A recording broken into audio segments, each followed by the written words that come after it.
It's time for Gun and Saddle, a United Country M. Edwards Realty and Auction weekly broadcast where we talk about anything and everything related to our God-fearing country lifestyles and the blood, sweat, and tears that it takes to make them possible. Join Monty Edwards and Carrie Hanlon as they take a deeper look at the land we all love and the people that call it home. This is Gun and Saddle.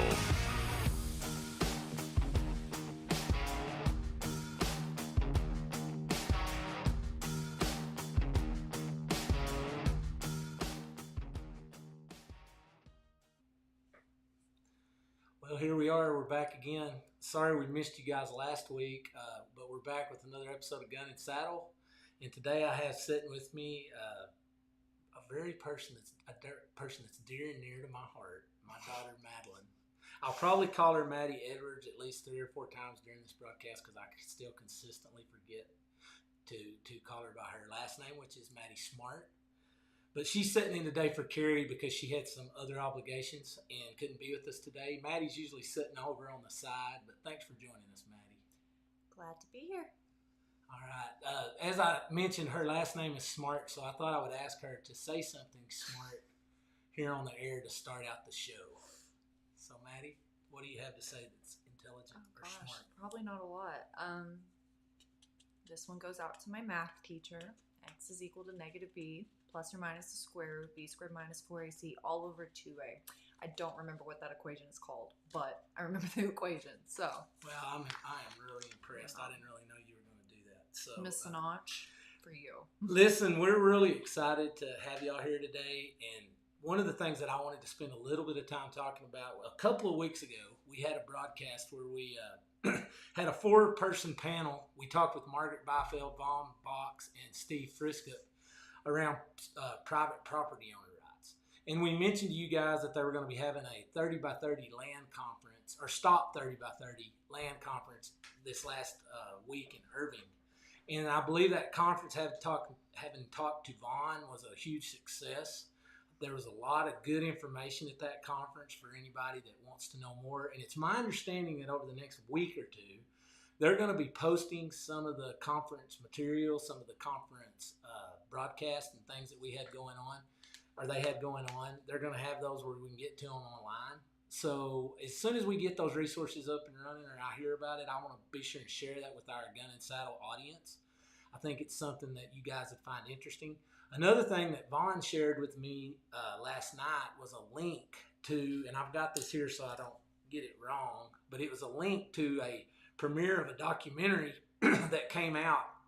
They actually premiered it during the conference. And the documentary's title is No Farmers, No Food, Will You Eat the Bugs? And it was done by Epic Times. It's out there that you can watch this free online. And so if you guys are interested in that, we can get you a link. Matter of fact, we'll go back in our description link and add a link to this premiere. So if you have any interest in that, that's out there. Just wanted to kind of catch you up on that because there's been some things that have gone on in the last couple of weeks. Let's talk a little bit about things that are going on here locally in our community. I know here in Sudan, next week we're supposed to have a sit-in or a person join us for a little bit. Melanie Harper's supposed to be with us to tell us about the Education Foundation dinner and auction. So excited to have her come in and talk to us about that next week. Yeah, it's a big event they put on every year. So I'm sure she's got lots of information for anybody that has any questions and just details over the event at hand. Yeah, what they're going to be doing with that too is they're going to have an auction. They're going to also, I believe, have it this year I believe they're having it. I don't want to get this wrong, so confirm this before you just head over there. But they're going to have it at Muleshoe. So they're going to have it at a venue where they're going to actually do a little bit more than they've been doing. So I think that'll be exciting. Another thing that I know is coming up this fall that I dearly love, kind of titled the podcast or video podcast today, the best time of the year, because we're coming into a time of the year that I know a lot of you guys are getting primed for hunting. We've already had a start to a dove season this year. I know there were a lot of dove around for a little bit. We've had some weather that's moved them in and out a little bit. I haven't actually got a chance to hunt any dove this year, but I've talked to some guys that have had some really good luck hunting the dove. But we're on the front end of what I think promises to be a really good deer hunting season. And so, we're really excited about that. I know we're listing a couple of properties. We've got one that's going up this week that we're going to have. We actually caught some deer out on the property. So if you get a chance, go look at our real estate listing videos. We were able to actually fly the drone right over some deer. And it was really cool because a lot of times those deer don't let you get real close to them with the drone. But Maddie got to edit some of that video. We were able to get really close, weren't we? You were. Yeah. No, they were hopping and running around. They were cute. I'm probably not looking at that the right perspective, I guess. Well, and I don't know how many we've got out there joining us right now, but if you are joining us and there's something about fall that you love, make a comment if you're on Facebook or YouTube or I think we're getting comments that'll feed through on Facebook and YouTube primarily. But if you've got something about the fall, about this time of year that you love, one of the things that I really do love about this time of the year is just where we're at with our climate. We've had a really hot summer and we've had a lot of weather where it's just been hard to get away from the heat. But even when we have bad heat, we're pretty lucky. We got a comment here from Mitzi Dutton. She's asking, Mitzi Dutton Bennett saying, are the deer in the sandhills? The actual deer on this video that we're going to show are not in the sandhills. They're on a CRP track. But of course, there are a lot of the deer right now that are still held up in the sandhills. And a lot of times what we'll see, with these deer is they're going to move to food and water. And when we get to the winter, the water becomes a little bit of a trickier deal for the deer because a lot of these farmers that are watering in the summer, not all of them are watering in the fall. So you can pattern these deer a lot of times over food and drink. So if you want a good example of some of the deer in the sandhills, just always come down to our office. You will see plenty of them on the walls. Yeah, over the years, of course, we have some land that butts up against the sandhills, and we've had a lot of fun as family, going out and hunting. And, it's just fun to get out in nature and get out there and see those animals in the wild. I will tell you that it just looks like what I was alluding to a while ago. Looks like we should see some really nice animals this year. We had a good wet period at the start of the summer that grew up a lot of browse and a lot of cover for these deer. It got pretty hot in the middle of the summer, but I don't think they ever got to a point where they were hurting too much for food. And now we've moved into fall. We had a little wet spell a week or so ago, and hopefully we'll get a little bit more wet weather this month.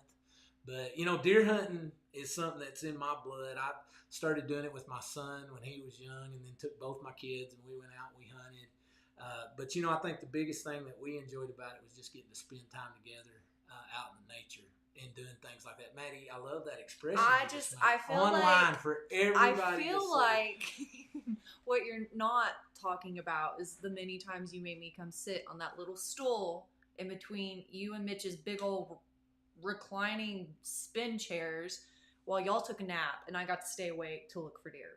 That was my... And see, guys, this is how you know this show is live, because that was not planned for her to tell you guys that. I did not have a recliner in my deer blind. Not a recliner, but like an office spin chair. A comfortable chair.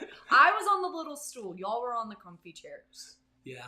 But in all honesty, lots of fun with the kids. I can remember watching them fall asleep when they got bored and tired sometimes when we're sitting there waiting and they're wanting to know, when can we go eat? When can we go do this? But we had a lot of fun. And, the other thing about this time of year that's neat, and it's kind of cool, is we have a lot of people that come back out here in this part of the world that are from here originally because they come out to hunt. And we'll have guys coming in the fall. We'll see guys coming in around Thanksgiving because our mule deer season here has expanded last year to a 3-weekend season. But it also, and quote your rules in each county, but in some of these counties, I believe that opened up the possibility to even do some bow hunting in October. So always check that in each county before you go out and hunt. But the neat thing is that we've got a lot of variety in game here. When I had the guys in a couple of years ago that came in and filmed the Realty Hunt United show that we did, Slade Priest and Ryan Wascom and their camera crew, they were really taken back by the fact that we had so many options for hunting between our migratory birds. We've got really good geese and crane hunting here. We've got mule deer hunting. We've got, in some of these counties, like Lamb County, actually got whitetail hunting now. And not to mention outstanding quail hunting, and are opening up the season with great dove hunting. So there's lots of things that come aboard, and it all cranks up in the fall. And not to mention another thing that cranks up in the fall that we all love, or I'd say we, but a lot of people do love, is football. You can say you. It's okay. We know. It's me, but I think a lot of people share that. I've noticed a lot of packed stadiums. We get into this time of the year and it starts getting a little crisp in the mornings, and you get that feeling there, and you're ready to go watch a good football game. And we got a lot of good football hopefully coming up this fall. Now, this weekend was probably not a great weekend for not if you're a Tech fan or a Cowboy fan. I fall in both those buckets. So had a little bit of adversity there, but really just overall, a lot of things that come up in the fall. I always think about family when we get into the fall. That's another thing I love about the fall is family, because when we get into the fall, it seems like we come together. We have lots of reasons to get together. Thanksgiving. It just seems like at our house there's a lot of, you're not going to tell this by looking at me, but a lot of good food, some good eating. That's another thing I love about the fall. But, that's why today, if you're listening and you've got some things that you want to share with us that the fall kind of stirs up in you, that reminds you of things that you look forward to. I don't think I'm the only one, because I notice they always start trying to serve the pumpkin spice stuff. Oh, that's a basic person's favorite time of year. You got the pumpkin spice coming out. Another thing about the fall that I just thought about that's great and that's going on right now, the fair. Oh gosh, yeah. I mean, you got to go eat a corn dog, a turkey leg.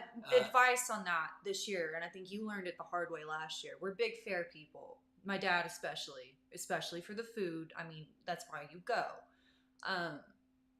Eat the turkey leg when you get the chance, because you might pass it off thinking, oh, it's too expensive, and then you're going to come back later.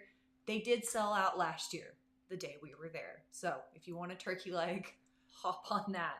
Something else I'll point out about those turkey legs, they get more expensive the deeper into the carnival area you get, because I passed up on the ones right when you come in. Line was really long. That's where the best turkey legs are, I think. But so strategize before you go to the fair. And fair. you've got to have a strategy when you go in there, because you've got to be able to get a turkey leg, a foot long corn dog, possibly a fried cheese, and then if you can work in at least a funnel cake, and possibly some cotton candy. I'll say that I don't know about the cotton candy. I'll say this: they've had a good fried pie stand at the Lubbock Fair the last few years. I always try to hit up and get a fried pie while I'm there too. So I mean, anything fried there, it's going to be a good time. You might throw up later or feel like the worst person in the world. Well, and touching on another thing about the fair that I think is a really cool deal, and I tie this back to the days when we were going and hauling to stock shows as well. When you get to these fair environments, one of the neat things about them is it is a place for people to come out and see some things around agriculture. Mm-hmm. You have the ag mechanics projects that get brought to the fair. Not to mention, I can remember when we used to be in ag, one of the things that's kind of a forgotten thing, I think sometimes, is that people bring in their harvest things and have them judged. Their baked goods, a lot of things like that. And that's over in the area of the fair that a lot of people may not go to and walk through, but man, you really have a good chance. If your kids are not able to get out and get in the fields and get around agriculture, they can walk through the stock show barns, see some of that. They have some really good stock shows at the fair. I mean, a lot of these prospects that are going to be showing there that you'll get to see.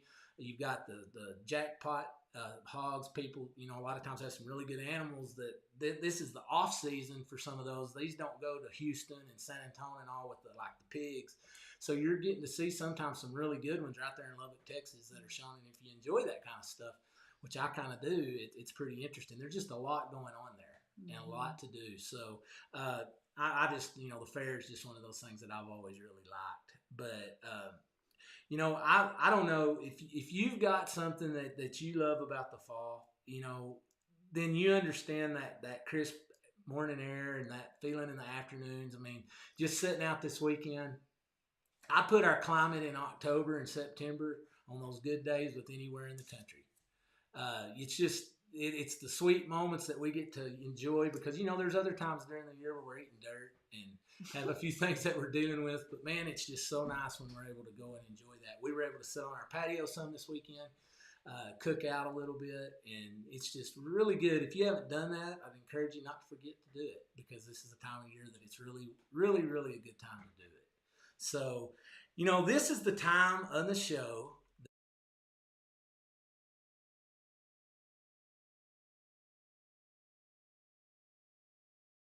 Maddie, I actually thought about titling this things that make you think and things that tick you off. But it's not always about things that tick us off. But today I want to talk about a controversial subject. Maddie's going, don't go there, Dad. She doesn't even know what I'm going to talk about because I haven't told her. But I want to talk about this term that we've heard so many times here in the last year. I mean, I've heard it till actually I'm kind of sick of hearing about it. But you're going to talk about it. But I'm going to talk about it because I want us to think about this term. I want us to actually really break it down for a second. Artificial intelligence. Oh, gosh. You know, artificial intelligence. We get these things, and, you know, I work in marketing, selling land and selling real estate. So we're always looking for the buzz. You know, what's the word? What's the new trendy thing? What are people listening to? How are things working? Well, right now, unless your head's in the sand, you realize that you're hearing everything about AI, artificial intelligence. Now, coming from the ag sector, AI meant something else for us totally the whole time. So I had to get my head wrapped around that first. But what is AI? Well, I would like to just ask you this question. Is something that is artificial more valuable or less valuable than something that's genuine? I mean, we've had this conversation on multiple occasions. We've had it a lot. But the question I want to pose to our audience today, are we losing something here in this realm where we're at now, where we're actually starting to put more value on things because of the end product appearance versus what it really is, like the genuineness and what it really took to create it? I think it's important to remember that knowledge, learning how to do something is a skill. It's important. We're going into an age where, and I mean, we've already kind of been in that age where everything's so easy. It's accessible at the touch of your fingers on a phone. I mean, you don't have to spend a lot of time on how to figure out something. YouTube is the best teacher right now. I mean, I say that all the time. Like, I have figured out how to do so many things. I just go to YouTube. I'm still learning how to do that though. But now we're getting to a point where you're not having you're not having to spend that time. You're not having to, and like you said, it's the I can't talk today. The genuineness of what you're doing, what you're creating. Me as a photographer, for me, my Instagram page, all that, I follow a bunch of different artists, photographers, writers, things as such. That's my feed all the time. And it's a gift. And it's something that they learn to go do with their hands, and they take the time to do that. They put the money, they put the hours into it. And I know that that's not easy for everyone to do, but there are people that have done that. And so I think I love things that are made by our human hands. And like I said, I know where things like AI can come in handy with certain advances and stuff, but I do think it's important to remember, like, when you're looking to hire out or anything like that, because I've already heard, and I'm not going to go into specifics, but I've already heard people say, well, I don't need to hire anyone to do this. I can just get Chat GPT or GT, whatever order that's in, to do it for me. And it was to create a logo. I have friends that are graphic designers, you know, that they look for jobs like that.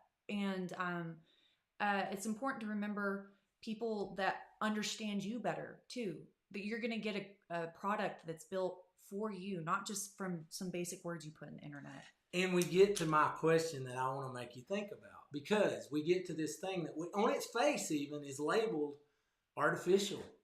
And I can promise you, like when I was buying my wife her wedding ring, when I was getting ready to get married, that I could have bought her a perfect stone and it could have been man-made and she wouldn't have had any use for it, because the value of a diamond is that it's got flaws. The value of that is that it's created in nature. It's natural. Now, is there value to the other? Sure. Can you use those things? Do they have value? Absolutely. Are artificial things, is there a place for those where we can use them in certain things? But I think what we're witnessing right now is where we're being told to accept something that we know is not the way it should be. We're being told, and I say we, I don't know really who's saying this, but I kind of think I'm going to get to it before we get through this. Oh, gosh. We're being told to accept on its face that something artificial is better than something genuine. Mm-hmm.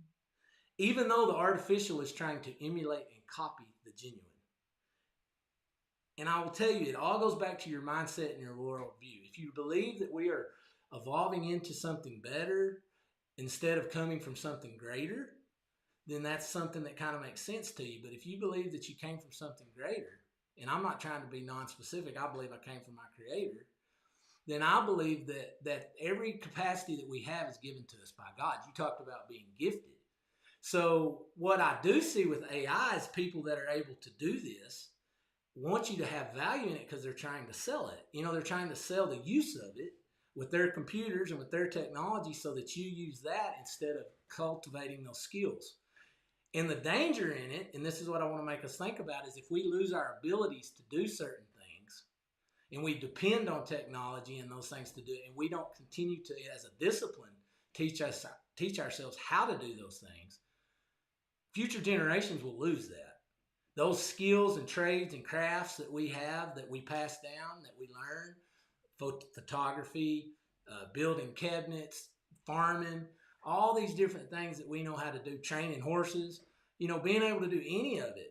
You can look at some of these things today and you may feel safe because you say, well, they can't do what I'm doing. But look at what they can do now that they couldn't do 10 years ago.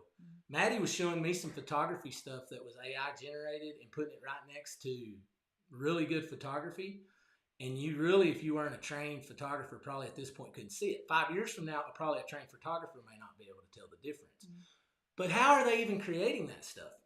They're creating it by copying things that were already done before. And they're trying to say that's what we do as humans when we create, but that's not what we do exactly. We don't copy. We take something that somebody else did and then we do our own thing. Mm-hmm. And, this is the one thing I want you to think about. Did we not get in trouble growing up through school for plagiarizing? Yes. And is this not just a heightened and better form of plagiarizing? Because in 9 million ways, that computer is copying 9 million things and putting them all together, but yet it is still copying somebody else's work. Mm-hmm. Maddie knows I can go deep on this, but my point with this is, look, AI is not going away tomorrow. It's around. It's going to be a part of what we do. But remember this, there is a value in something being genuine. And if you're somebody that knows how to do something and you know how to do it well, don't just fall over and think that you've got to roll over and start doing things with AI. Because AI, hey, got a comment here from Mitzi. She shared this. She said absolutely, and I appreciate her sounding off on that. But don't be afraid to hold your line and say, look, I believe in what I can do, and I'm going to continue to do it the way I was taught.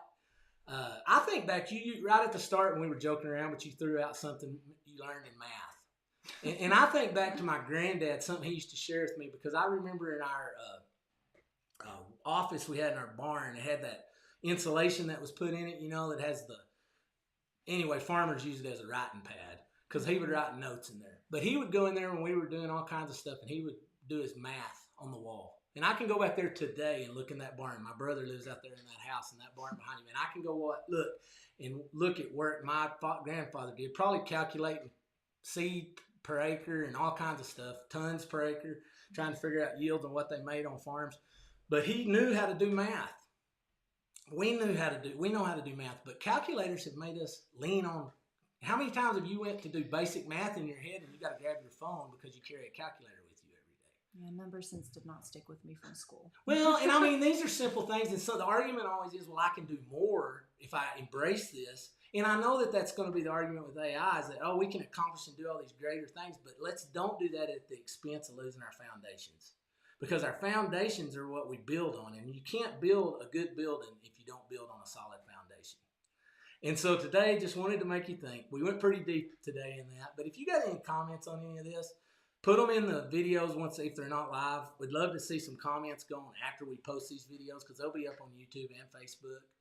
But, I really want us to think about the fact that when something's artificial versus genuine, which one should be the most valuable?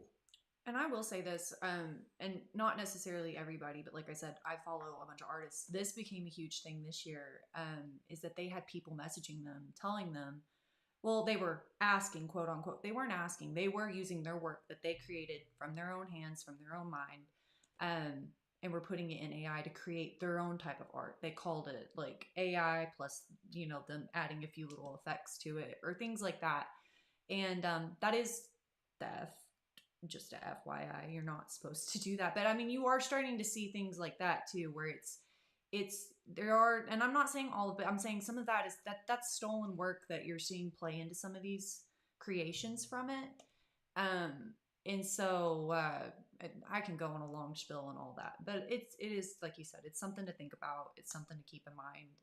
I know there's a lot of people that are probably like, oh, y'all are huge. Well, it's real similar to the conversation we had the other day with Margaret Byfield, though, talking about climate technology. I mean, all this stuff. If we accept that carbon has got a monetary value, if we call it pollution instead of vital to plants to live because they use carbon, I mean, if we start shifting these paradigms and then we begin to accept these things, then that's what becomes the accepted conventional wisdom. So what can we do about this? Ask for things to be genuine. Put value in things that are genuine. Be willing to say, no, I want the one created by a human.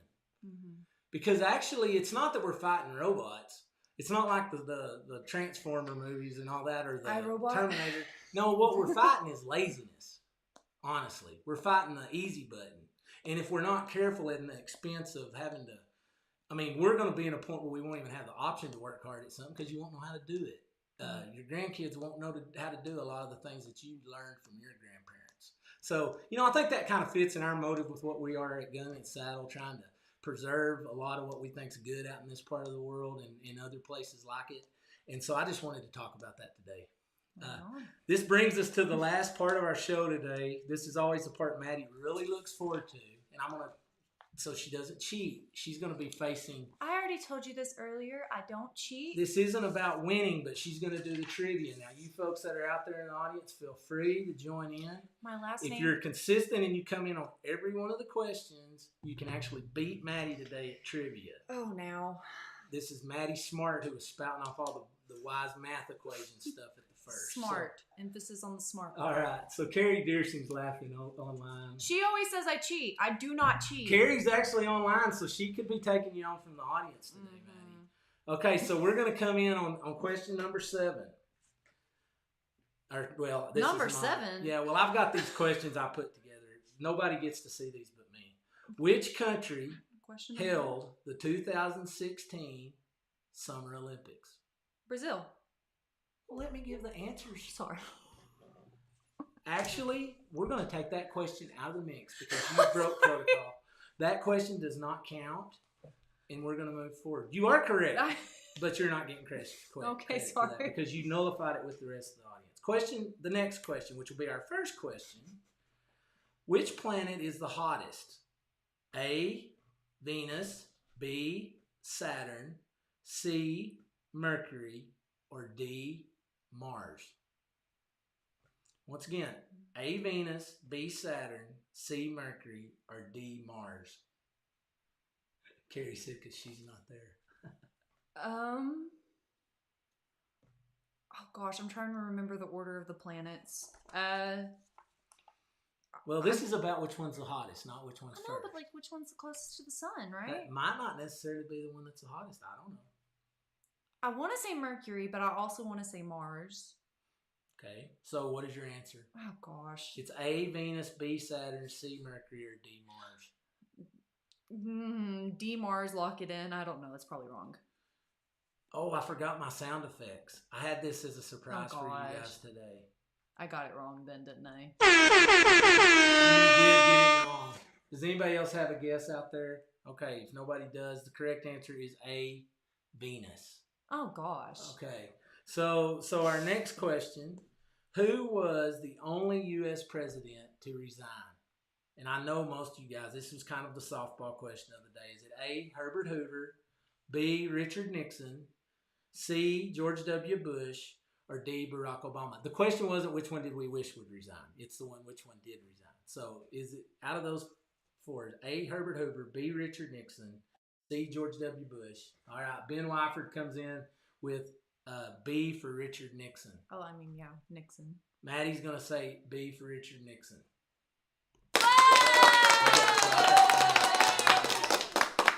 All right, so the score right now is 1-1 because we've got a head-to-head going on between Mr. Ben Wyford and Maddie Smart. Okay, what does the D in D-Day stand for? And I'm going to be honest with you. I question this answer, but it's what they said is right. Is it A, dooms, B, dark, C, day, or D, Dunkirk? What is the D in D-Day stand for? So it's Dooms, Dark, Day, or Dunkirk. That's correct. I'm going with Dark because, I mean... Wyford says he's got his answer. He says Dunkirk. I mean, I've never heard it called that, but I don't know. Okay, so you got to make an answer here. I said one. You said, which one did you say? Dooms? No, I said Dark. Dark. Okay. Well, I want to question this answer because I thought Ben was right, but the answer key on this, which I didn't have time to go check it before, says day. Day? Day. Day. So we're going to have an inquiry on that one. I actually did kind of think it was Dunkirk. Okay, see, that's why I went with Dark, because I was like, that I'd seems actually like heard some not people the right say before answer. Doomsday. Well, I mean, I've always heard Doomsday. But actually, the key says D-Day. Okay. So right now, we're going to call that a non-answer by either party, but we're going to confirm. I do think Ben might have a chance that he may have that one. Okay. Well, I mean, that's Okay. fine. I went with Dark for the reason you made it seem like that. Because I questioned the answer on our answer key. All right, next question. And this will be our next to last question. Yes, that's right. Okay. In which city will you find the Liberty Bell? Is it A, Washington, D.C., B, Boston, C, Philadelphia, or D, Manhattan? C, Philadelphia. Maddie says C, Philadelphia. Now, Ben's currently coming in. He says C, Philadelphia. So we're not going to have a tiebreaker on this one. Actually, anyway, the correct answer is C, Philadelphia. So good job, guys. That was good. Our next question and the last question. In Pirates of the Caribbean, well, didn't we already do a Pirates of the Caribbean? No, we did a Harry Potter. We did a Harry Potter. In Pirates of the Caribbean, what was Captain Jack Sparrow's mother's name? No, I'm kidding. It wasn't her mother's name. It's ship's name. Is it A, the Marauder, B, the Black Pearl, C, the Black Python, or D, the Slytherin? I'm letting Ben answer first before I give mine. Ben's laughing. What order was it again, did you say? Okay, I said, was it the Marauder? It's the Black Pearl, right? The Black Pearl. You and Ben both got that. So I'm going to assume that the answer about day is wrong. I believe that technically puts us in a tie. So we're going to have a tiebreaker question. And I think if y'all both don't get this, we're probably going to be in a tie when it's over. But my tiebreaker question this time is not that hard. Tiebreaker question. According to Forrest Gump, life was like, no choice. You get to answer this one without any options. Life was like what? A box of chocolates. You never know what you're now, going to Ben, get. do you? Yeah, Ben says get trivia from some good movies. That is a good movie, Ben. Where have you been? He says box of chocolates as well. So we ended the day in a tie, unless Ben is vindicated when I go do some research on that answer about Dunkirk. So we're gonna leave that. We want to thank everybody for taking part in that was listening. Before we wrap up, just a couple of items. I'm looking for somebody that would be willing to come in on our video podcast from time to time and be remote, that would like to just give us some feedback. We've got a little remote link that we can send out on your phone. If you have an interest in doing some of that, what we'd like to do is just get you out in the field, get you out in some location-based stuff. I'm looking for someone that would be interested in even bringing suggestions to us when we put some of our people out doing some community interest stories, because we would like to bring that in as an aspect of what we're doing here on Gun and Saddle. So next week, this is really supposed to happen next week. I've got assurance from Mr. Gandy that we're going to be able to pull this off. We're going to get him in. We're going to should have someone in talking about the Education Foundation banquet for next week. And then also, hopefully, I'll be able to give you my update and wrap up on how well the fair dining went, because I'm planning on going to the fair this week, and I'll let you know about all the good food that I took part in. So anyway, guys, this was kind of just a trivial week. We didn't have a special guest in this week. Next week, we do plan on doing that. We look forward to you guys coming on next week for our next episode. Wait, hold on. Wait. Oh, Maddie has something here. Okay. You didn't have I am the special guest. No, you're not the special guest. Well, you're just the guest. I feel special. Well, you are kind of special, Oh, actually. gosh. So we'll call Maddie our special guest, quote unquote special. Anyway, all right, guys. Thank you for joining us. See us next week on our next episode. Excuse me.